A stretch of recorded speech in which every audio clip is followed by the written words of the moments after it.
نحمده ونصلي ونسلم على رسوله الكريم اما بعد فاعوذ باللہ من الشیطان الرجیم بسم اللہ الرحمن الرحیم۔ دنیا بھر میں ہمارے چینل کو پسند کرنے والے اور اصلاح کے طالب حضرات، آج کا ہمارا موضوع ہے کیا حرام اشیاء سے مریض کا علاج کیا جا سکتا ہے یا نہیں۔ یعنی جو چیزیں حرام ہیں، سور ہے، خنزیر ہے، شراب ہے، اس قسم کی جو چیزیں ہیں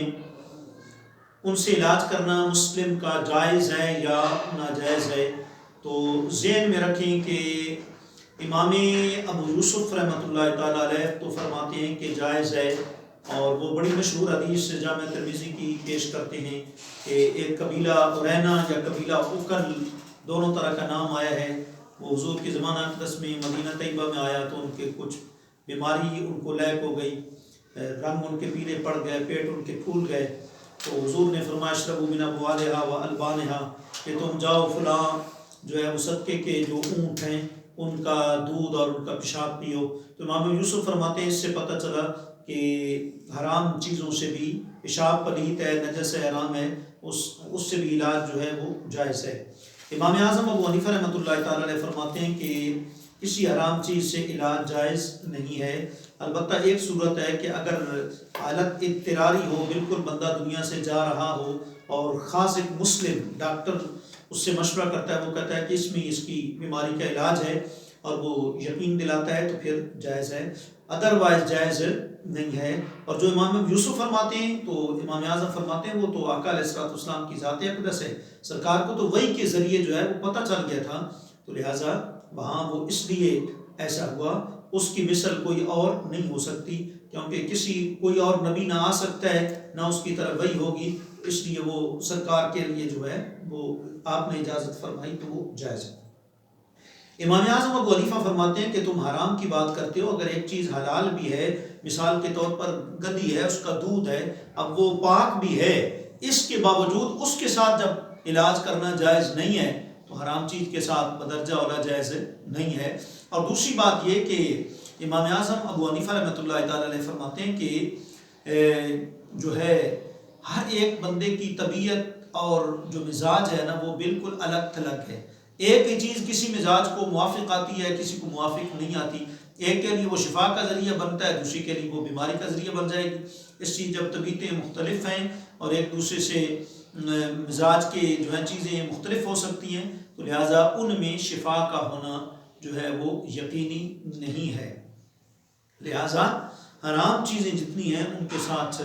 جو ہے وہ علاج نہیں کیا جائے گا۔ اور ایک روایت میں آتا ہے کہ آقا رحمت صلی اللہ علیہ وآلہ وسلم نے ارشاد فرمایا، اللہ تعالیٰ نے بیماری اور دوا دونوں نازل فرمائے اور ہر بیماری کے لیے دوا ہے، لہٰذا تم علاج کرو اور حرام سے علاج مت کرو۔ اور ایک روایت میں ہے کہ ان اللہ لم یجعل شفاءکم فیما حرم علیکم، کہ جو چیزیں اللہ نے تمہارے اوپر حرام قرار دی ہیں، مثلاً شراب ہے، سور ہے، خنزیر ہے، نبیذ خمر ہے وغیرہ، ان کے ساتھ جو ہے وہ علاج بھی جائز نہیں ہے۔ اور ایک روایت میں آتا ہے کہ آقا رحمت صلی اللہ علیہ وسلم نے منع فرمایا ان دواء الخبیث، ناپاک دوا کے استعمال کرنے سے آپ نے جو ہے وہ منع فرمایا۔ اور ایک روایت میں یوں بھی آتا ہے کہ ام المومنین، یہ روایت جو ہے ابن حبان میں ہے اور موارد زمان میں علامہ ہیثمی نے اس کو ذکر کیا۔ حضرت ام سلمہ رضی اللہ عنہ فرماتے ہیں کہ میری بیٹی جو ہے بیمار ہو گئی تو میں نے ایک کوزہ میں اس کے لیے نبیذ بنائی، اور اس درمیان آقا علیہ السلام تشریف لیا اور اس نبیذ میں ابال آ رہا تھا بھی، تو آقا علیہ السلام پوچھا یہ کیا ہے؟ میں نے کہا میری بیٹی بیمار ہو گئی اس لیے میں نے اس کی نبیذ بنائی ہے۔ آپ نے فرمایا اللہ تعالیٰ نے حرام کے اندر تمہارے لیے شفا نہیں رکھی ہے جی۔ اور شرح معانی الاثار کے اندر علامہ طحاوی رحمۃ اللہ تعالیٰ علیہ نے یہ روایت نقل کی کہ حضرت ابو وائل رضی اللہ عنہ سے مروی فرماتے ہیں ایک شخص بیمار ہو گیا اور اس کے لیے بطور علاج نشہ آور چیز بتلائی گئی، تو ہم حضرت عبداللہ ابن مسعود رضی اللہ تعالیٰ کے پاس آئے اور ان سے ان کے بارے میں پوچھا، آپ نے فرمایا اللہ تعالیٰ نے تمہارے لیے شفا ان چیزوں میں نہیں رکھی جو تم پر حرام ہے۔ امام بخاری نے اس حدیث کو کتاب الاشربہ اور باب شراب الحلوہ والعسل کے اندر جو ہے ذکر فرمایا۔ اور ایک روایت میں یوں بھی آتا ہے کہ ام المومنین حضرت عطا کہتے ہیں شرح معالجہ سال میں ہی علامہ طحاوی نے اس روایت کو نقل کیا۔ علامہ عطا کہتے ہیں کہ ام المومنین یہ دعا کرتی تھی، اللہم لا تشفی من استشفا بالخمر۔ استشفا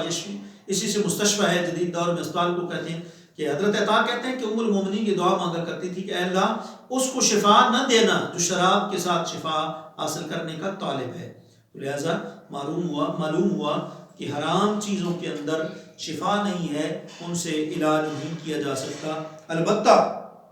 اگر